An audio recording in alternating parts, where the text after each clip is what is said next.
There's still something that JT Daniels has not experienced playing at Georgia, and he's going to experience it this weekend. I'm going to tell you about all that and some other reaction from around the league and everything else that's going on at Georgia. Dean Legge from Dog Post.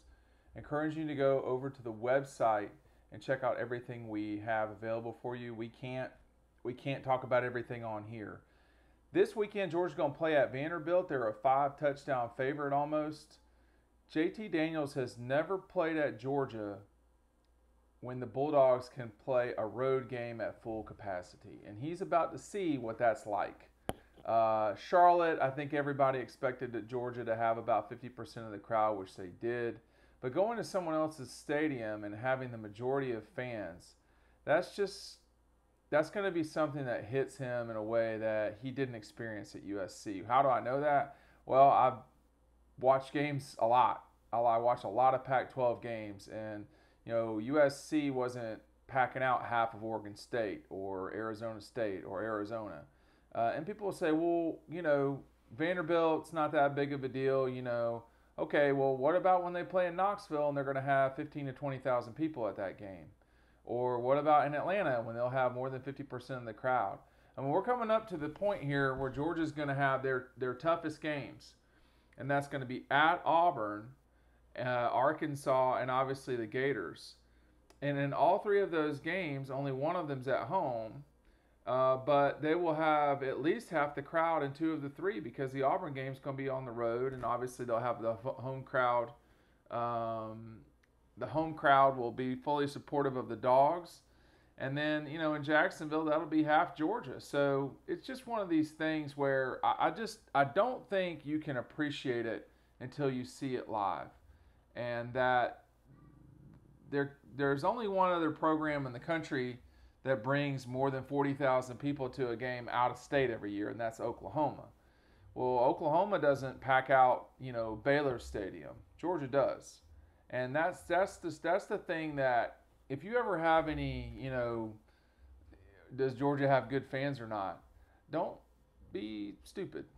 They have as passionate a fan base as anyone in the country, and they prove it every single year. Every single year they go down to Jacksonville. That's not in Georgia, and let me tell you, that costs a lot of money to go down there. Every time they're playing in these bowl games, Notre Dame from a few years ago, the Arizona State game in 2007 or 8, the Colorado game in 2010. Anytime they play at Kentucky, they have a huge contingent of people. So JT will see that this is not like SC, and this will really drive the point home, I think. I don't know how many, that stadium only holds about 40,000 people. And I would imagine it might be, and I'm not trying to exaggerate here, I think it could possibly be 70% Georgia people this weekend. And that will help make a difference. I mean, when you're a almost 5.5 touchdown favorite, maybe you don't need the crowd's help. But anytime that you can get it on your side, that's an advantage. I mean, Georgia's defense right now is either the best or the second best in the country. And when you're playing at home, as we saw with South Carolina, and to some degree what you saw at Clemson, to some degree with that game in Charlotte, when the offense can't communicate, it becomes very difficult. And of course, this Georgia team is used to playing games where they're 50% or more of the crowd. I think the real challenge will be when they play at Auburn. I mean, by the time Tennessee, game comes around, that'll be a challenging environment, but Tennessee should have at least 2 or 3 losses by then, and I think it will zap their fan base. We can't know that about Auburn yet. I mean, Auburn's entire season is in front of them. I don't think Vanderbilt has played a conference game yet. I'd have to go look, but coming off memory, they lost to East Tennessee State to start. Then they went to Colorado State and won, and they hosted Stanford and lost this past week. So this is Vanderbilt's first conference game. So everything's in front of Vanderbilt too. It's just that they have 2 losses. Hey, there is nothing like the traveling people at these Georgia games, and it's a party everywhere they go.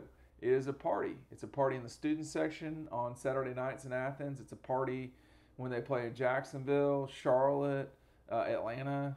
Probably Atlanta's the least party at Tech is the least party atmosphere, the most subdued, I think, because I think a lot of people are there with their families, sometimes Tech fans. So I think that's the least party atmosphere as at Mark Richt Field at Bobby Dodd Stadium. So this weekend at Vanderbilt, I expect it to be a very solid crowd of Georgia people. The question is, what percent? And I'm gonna. That's going to be one of the things I'll ask JT about after the game if he hasn't already been asked the question, which is, what do you make of the fans coming to a game almost 5 hours from your campus, and they have more people there than the home team? It's not normal at all. It's not normal, and it's not just one venue.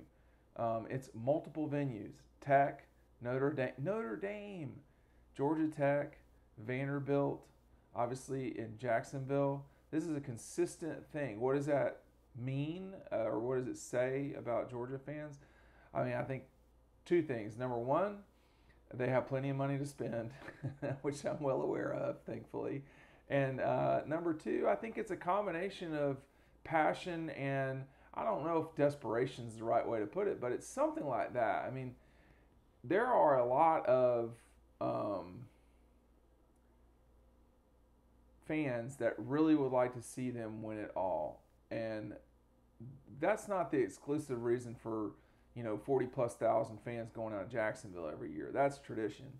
But I think that crowd in Nashville has grown through the years. I remember going to the Vandy Georgia game in Nashville in 1998.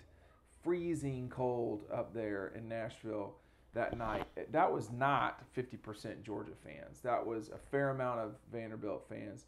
In 2011, I think there were a fair amount of Georgia fans. But over the last decade, from that 9, 11, 13 game on, there's been more and more Georgia fans in Nashville for that game. It's got to be a big ticket item for Vanderbilt. They do have to be happy when Tennessee comes and Georgia comes. I know those are in opposite years, but those are big money gate games for Vandy. They get to keep all that revenue, but the main source of revenue, of course, in the SEC is TV. ESPN announcing today, along with the SEC, that Georgia-Arkansas will be a noon game. So that's, it's going to be a matchup of ranked teams. It could be a matchup of top 10 teams, possibly, if Arkansas beats Texas A&M, which I don't think most people expect. They're a 5-point underdog. But that game's a neutral site. I am very curious to see how Georgia reacts to Arkansas when that game comes. But if there's enough passion for more than half of the stadium in Nashville to be pulling for Georgia, there's certainly enough passion for a noon kickoff for the Dogs against a dangerous Arkansas team, but a team Georgia should beat nonetheless. But this is going to be interesting to watch. JT Daniels has never played in front of a road crowd where the road team is more dominant than the home team, but he will this weekend.